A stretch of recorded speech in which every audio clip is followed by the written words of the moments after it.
Asalaamu calaykum waraxmatullaahi wabarakaatuh saaxiibada sharafta iyo maamuuska badan. Waa saaxiibkeen Ismaaciil Diiriye.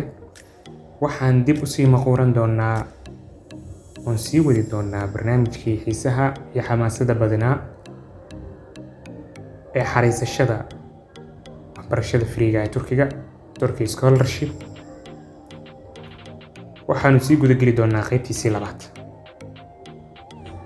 Kusoo dhawaada.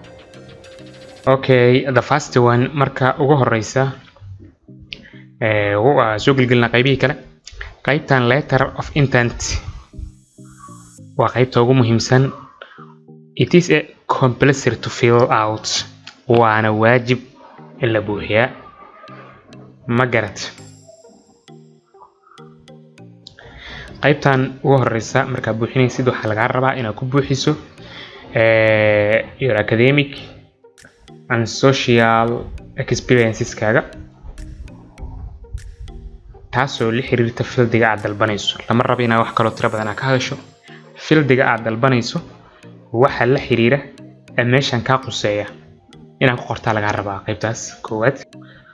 Waxa kaloo laga rabaa inaad ayadana qeexdo sababta aad u dooratay waxbarashada Turkiga, iyo sidoo kale inaad cadeyso future plans. qaybahan hoose markaa soo galayso, ujeedada ugu badan ee qaybtan intaan soo harta loo buuxinayo waxay tahay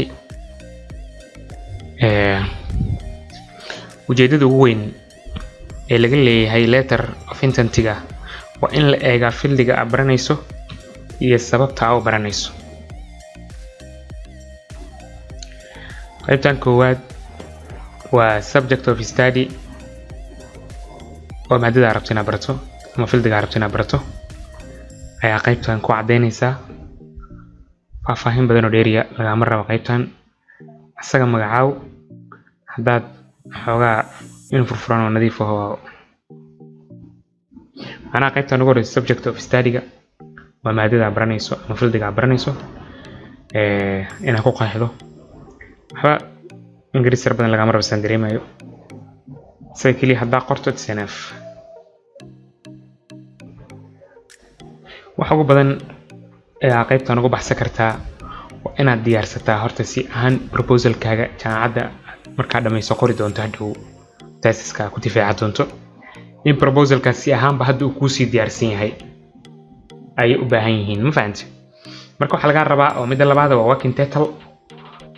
waa title of research proposalka. waa title of research proposalka soo diyaarsan oo detail garaysan. waa inaad qaybtan ku qeexdaa ayadana. qaybtan kale saddexaad waa analysis of the problemka iyo sababta u qaadatay fieldiga iyo proposalkaas titlekaas sababta u qaadatay ayaa laga rabaa qaybtan inaad ku qeexdo.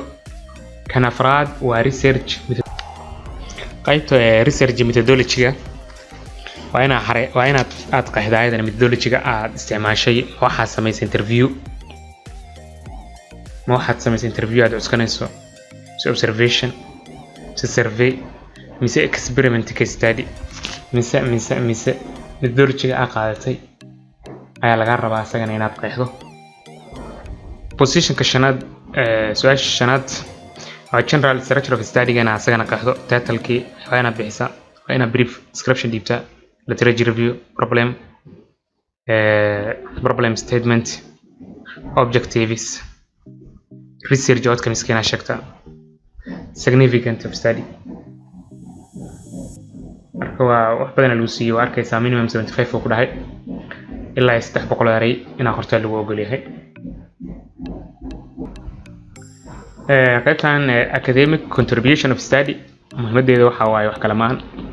waa inaad qeexdaa titleka aad qaadatay oo aad rabto proposalka inaad ka samayso ma yahay mid xiriir leh fieldiga aad dhiganayso oo aad dooratay. ma yahay mid la xiriira oo cadeynaysa oo mid la xiriira inaad tiraha laga rabaa kadib sharaxaad ka bixiso. qaybtan kale ayadana waa literature review so in la tira reviewgana cadeysaa laga rabaa wax kale maahan. Please write down the main academic sources writing in this study. meelaha ka soo qaadatay qoranaygan waxaa laga rabaa inaad cadeyso oo pointiskaas qeexdo qortaa laga rabaa. Okay, marka halkaa joogto save aa dhehaysaa.